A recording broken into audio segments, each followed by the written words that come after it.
Alright, and so now we come to the Valaquenta from the Silmarillion.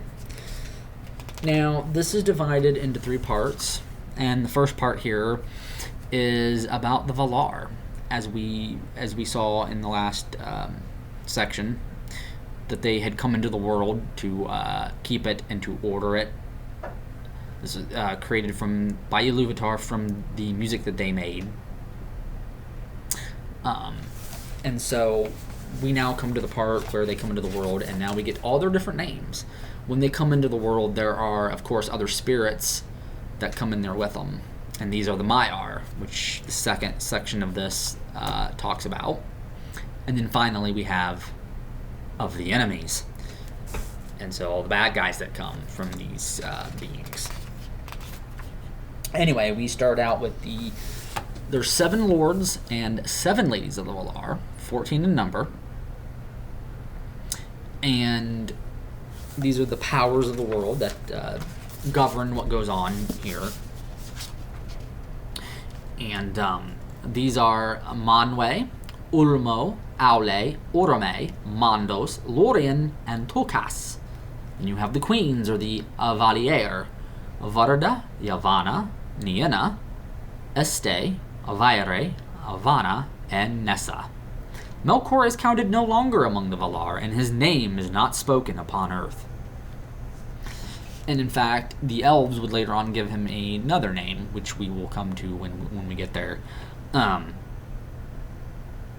Manwe was appointed. Manwe, the first here, was appointed by Eru Ilúvatar to be the king here on Arda, the first of all kings.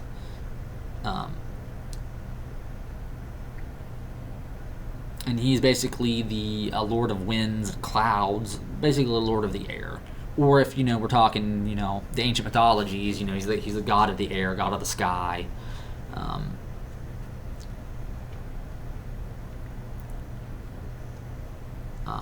And so he's given the name Sulimo. And then his wife is Varda, who is the queen of the stars, that the elves would later look to. And then we will see, and when we get to all that here and in the Lord of the Rings, she's kind of a stand-in for the Virgin Mary. And if you know anything about the Catholic Church and how they venerate her and how they feel about her and stuff, and Tolkien put that in here. And in a way that she's also based, I would say, on his mother, who he considered a martyr because of her beliefs, because her family did not like the fact that she was Catholic, and he loved his mom and he looked up to her. She was his teacher for a long time, and she was an example to him, like Mary, of just gentleness, kindness, and all the good qualities that you would find in a woman, how a woman should be. So Varda and Manwe live on a mountain called Tanaquetal in the land of Valinor. When Manwe there ascends his throne and looks forth, if Varda is beside him, he sees further than all other eyes through mist and through darkness and over the leagues of the sea. And if Manwe is with her, Varda hears more clearly than all other ears the sound of voices that cry from east to west, from the hills and the valleys, and from the dark places that Melkor has made upon earth. Of all the great ones who dwell in this world, the elves hold Varda most in reverence and love. Elbereth they name her, and they call upon her name out of the shadows of Middle-earth, and uplift it in song at the rising of the stars. So, and again, you can definitely see, some of Mary, the Virgin Mary, in there, because they would call to her, and you can call to any of the Valar, like the Catholics would on any saint. So you're definitely seeing these Catholic themes that are in these stories. But this was important to Tolkien, and in order to understand his works, you have to understand that. You can't gloss over that, and many people try to, but well, maybe not many, but maybe some. And then, of course, you have Ulmo, the Lord of Waters.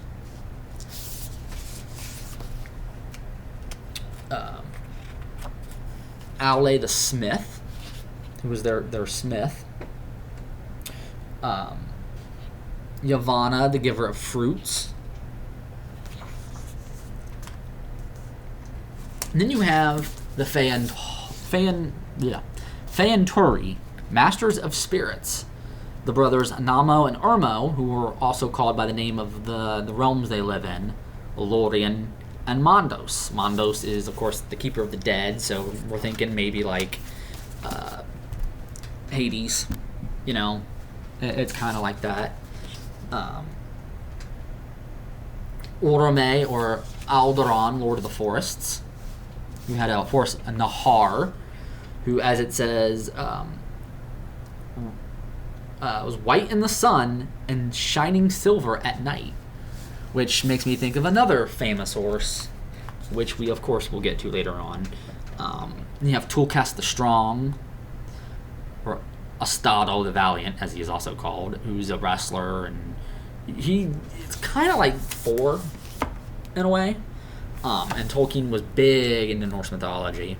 I mean, so, and you do see those elements in these stories as well. It's not just the Christian themes. And so, it just goes through all of, the different lords and ladies of the Valar and their powers and what they do, a little bit of their characters. And then we get the Maiar, who came into the world to basically act as their helpers, their servants even. You have Osei, who it says is a master of the seas that wash the shores of Middle-earth. And he has a spouse, Oinen. And it does say that Osei did briefly serve Morgoth. He was perverted by him, but he repented and went back. But sailors don't trust him because of the storms and stuff that he brings. Very tumultuous person, which explains why the seas can be rough. Then you have Melian the Maya. And last it speaks of Olorin, who I will read briefly about. He dwelt in Lorien, and he would often go to the house of Nienna, one of the other Valar. Basically kind of like, I guess you can say in a way, the goddess of the dead. Of Melian much is told in the Quenta Silmarillion, but of Olorin that tale does not speak. For though he loved the elves, he walked among them unseen, or in the form as of one of them, and they did not know whence came the fair visions or the promptings of wisdom that he put into their hearts. In later days he was the friend of all the children of Ilúvatar, and took pity on their sorrows, and those who listened to him awoke from despair, and put away the imaginations of darkness. Your ears should perk up here. We'll get to this character, Olorin, by another name later, in another book, in another story. It should ring some bells here. And of course, the last section, which reiterates about Melkor and that some of the servants that he had. You have the Balrogs, demons of fire, which there is debate on how many Balrogs there are. He first said, originally that there were many Balrogs, but later there was only 7. And of course, actually, one big debate is, do they have wings? Which we'll probably get to when we get to Lord of the Rings. Because there will be a Balrog, obviously. If you've read the books and seen the movies, you know. And of course, lastly, it speaks of the greatest servant of Melkor. And his name is Sauron.